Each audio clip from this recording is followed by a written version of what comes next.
Thank you, Emily and Kalea. Everyone, I have some great news for you. You are your own company. It's pretty cool, right? In fact, better news still. Guess who the CEO of your company is? It's you. But guess what? With all kinds of good news, guess what always comes? I got some bad news too. Guess who the staff of your company is? If you said you, you're absolutely right. So I got to ask what seems like a very silly question, but actually it's probably the most important question I can ask you in real estate to determine whether or not you're going to be successful in this business. And that question is this: how good a job does the CEO do of managing the staff? How good is your CEO of your company at managing the staff? In other words, how good are you at managing you? Guys, that's an important topic because unlike other businesses where we have a boss to stand there and check and make sure that we're doing our work, there's really nobody standing over our head with a baseball bat to make sure we do what we're supposed to do. So that means we have to be responsible for that. And that takes a lot of development and time on our part. Now, there's good and bad to all of this, but the thing that we really need to think about if we're going to talk about being the CEO of our company is this: how good a job is our CEO doing of developing our staff? All right? Are you too hard on yourself? Are you too soft on yourself? Do you give yourself a pass? We know this CEO employee thing is a real thing because, well, even since we were a kid, we kind of know how that is, right? Mom comes and wakes us up and said, it's time to go to school. The CEO in our head is saying, yeah, it's time to get up. We got to go. And the staff is saying something more like, 5 more minutes, Mom. Or like when you're in the office and you have one more thing that you should do, but you're like, it's after 5 o'clock, I'm going to go home. Well, guys, that's the CEO and the staff arguing it out right there. So how often does the CEO win that battle? Why is it important to take and get this in our head? Well, guys, there's something kind of unique about real estate. I don't know that's necessarily entirely unique to real estate, but it's definitely very well evidenced in real estate, which is this: there are a lot of tasks that we have to do in our business in real estate that are what I like to call staff tasks. In other words, the CEO doesn't really have to get involved. The staff is the one that actually would do it. In fact, if we had an employee, we would send the employee to go do the staff work, and we as the CEO would sit back and do the CEO work. But here's the thing: because there's so much staff work in our business, many agents wind up with their staff hat on all the time, and they forget to take it off and put on their CEO hat and actually take time to run their business. So let's talk about running a business and talk about this real estate business as a business.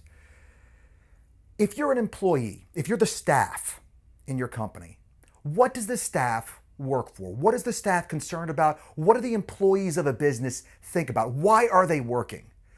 I'll give you a hint. The reason they work, they're usually made out of paper, they're rectangular, and most places give them to you on Friday at the end of work. They work for paychecks. The staff is concerned with paychecks, but what is the CEO concerned with? Well, the CEO is concerned with building a business. And while those activities maybe seem similar in a lot of ways, in certain times they're going to diverge. And so that's what I wanted to talk to you a little bit about today, the things that you need to do as a CEO to run your business, to take a step back from making that marketing piece and showing that property and emailing those people and networking and all those other things that we do, all of which, by the way, fall under staff tasks. They're not really CEO tasks. So let's take a step into the CEO's hat for a little bit and see what things the CEO needs to be concerned with. So, one of the places we want to start with this is the idea of how we measure success. Okay? In our business, when I go and I teach agents all over the country and I say to them, how are you doing in your business? They want to give me a gross sales volume. They want to tell me how many sides of a deal they closed this year and what they did with it. Guys, I've always felt from the beginning, and maybe I'm crazy, I'm willing to accept that as a possibility, but I've always felt the real way to measure success in this business is not in how much money transaction volume you closed, but but how much of that transaction volume was made up of former customers that came back to you or customers those former customers referred to you? Because guys, I know lots of agents that are phenomenal marketers. They can do an amazing job marketing real estate and getting customers in. And as fast as they get them in, they do a lousy job and those customers would never work with them again. The CEO of your business is concerned with bringing people in, bringing people back, right? Of having those repeat customers. And so how do we do that? How do we transition our business from closing transactions to what I believe in, closing customers for life?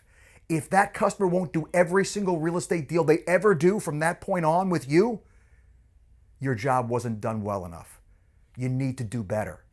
That's the standard we have to have for our business, because that's the standard that actually allows us to build a business instead of just doing deals and trying to earn paychecks to keep the lights on, right? That way, every single year in your real estate business, it's better and better and better than the year it was before. So what are those things? What are those ideas? What are the things that the customer needs? What are the things, well, even to begin with, what is the customer looking for? Well, guys, there's really three things the customer needs. If you give them those three things, odds are you've closed the customer for life. So those three things, the first one, and I really feel like I was gypped in this. When I went and got my real estate license, they told me about one of the three things and they acted like it was the only thing that mattered. And that one thing was rapport. And rapport, it does matter. So what is rapport? Well, I like to think of rapport as just that the customer likes me, right? And so we go in there, we smile, we're nice, and we try to get the customer to like us. But if I was to ask you guys, have you ever had a customer that you had great rapport with? The relationship was great. You're finishing each other's sentences. Everything is fantastic. And then they go do a deal with a different agent instead of you. Ever happened? If you've been in this business any length of time, of course it has. So what does that tell us? It tells us rapport is not enough. Rapport is not enough. We've been sold a bill of goods, guys. So let's talk about the next thing. Guys, this is the thing to me that is the place where most agents drop the ball. It's so easy to take and do this better, but agents don't even realize they need to do this. Or they do and they try to fake it. They try to use props. They try to use other things to help them do this. That second thing we need is credibility. And what I mean by credibility is that customer has to be blown away by how well we know our market. One of the things when I teach listings and I talk about listings in general, I talk about the listing book. And I see agents come in with their 736-page listing book with holographic pop-up image of their broker talking about the history of the company and how wonderful they are and how amazing and all this kind of stuff. To me, that is a crutch. Yes, you realize that you need credibility, so you're bringing this big book of material in with you to get that credibility with the customer. But guys, let me ask you a question.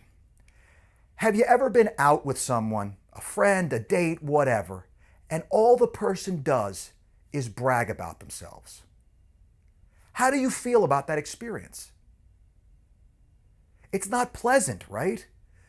Guys, what do you think going through that listing book feels like to the customer?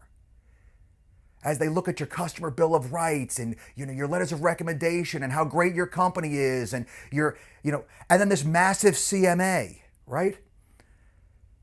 What is the thing when you have a conversation with somebody that you really get along where time just evaporates?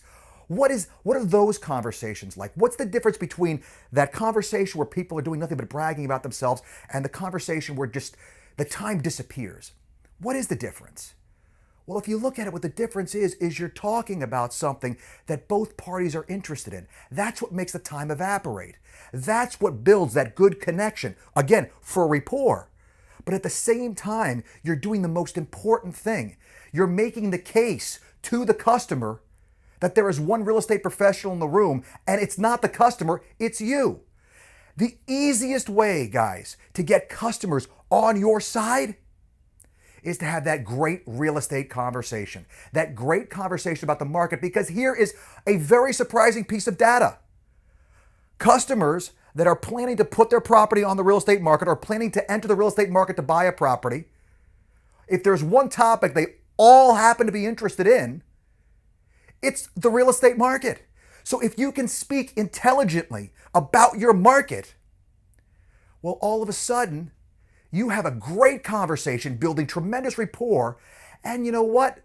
Your customer stops saying things to you like, yeah, I know what you're saying, but I saw on Zillow, or I saw on this website, or I read this blog, because all of a sudden they take you to be the professional rather than themselves. Guys, if there is one litmus test that I can give you to determine whether or not your customer perceives you as the real estate professional in the room, it's when you say something like, hey, this property is in a very hot market. We're showing the property. There were 3 other groups of people looking at this property when we showed it.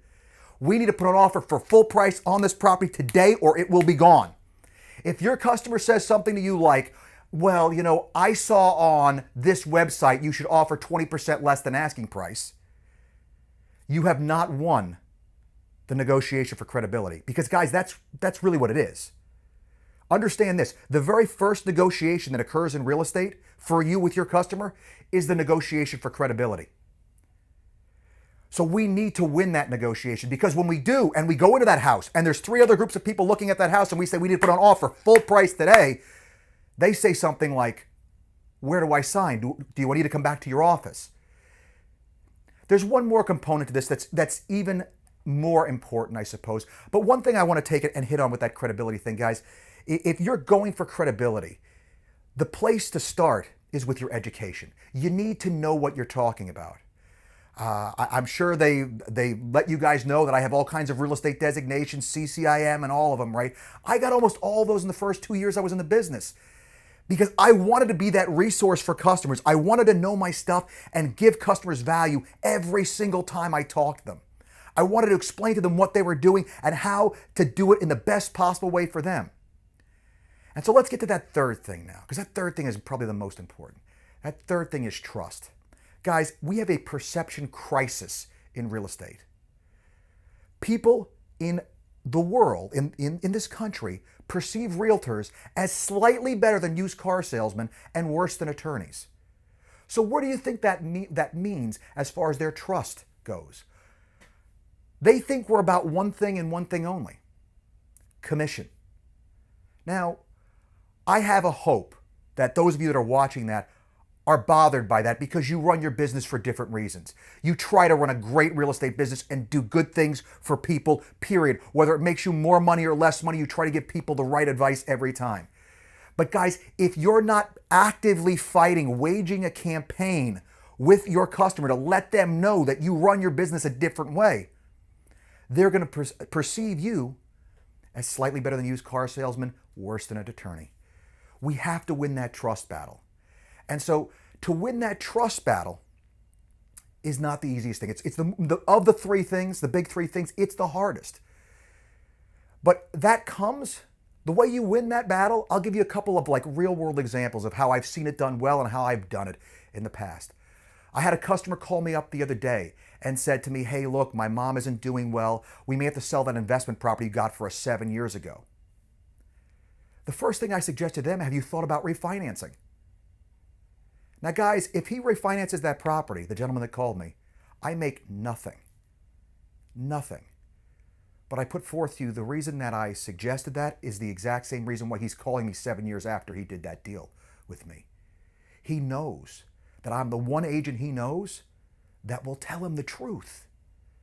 Guys, what I want you to be, what I'm shooting for here is for you to be very difficult to replace. That's what we have to do, right? And so with your education, what you learn, studying, taking your designation courses, taking all the extra information in that you can, understanding how inflation affects your market, understand how wages and unemployment and all of this stuff, new housing starts, how it all affects the market, and being able to speak intelligently about it to the customer, understanding the investment side of real estate. So when you have that conversation with the customer, you have this really well-rounded perspective that comes through in everything you say. And then, when it comes time to talk about what the options are, my personal policy, I go through the options that don't make me money first. And I finish with the options where I make money. Why? Because I want my customer to know I'm in it for them. I want what's best for them. If you can make that case, guys, well, it's pretty easy to be the CEO of a very successful business, to close customers for life, and to build a book of people that come back to you over and over and over again. I hope this is helpful. Thank you.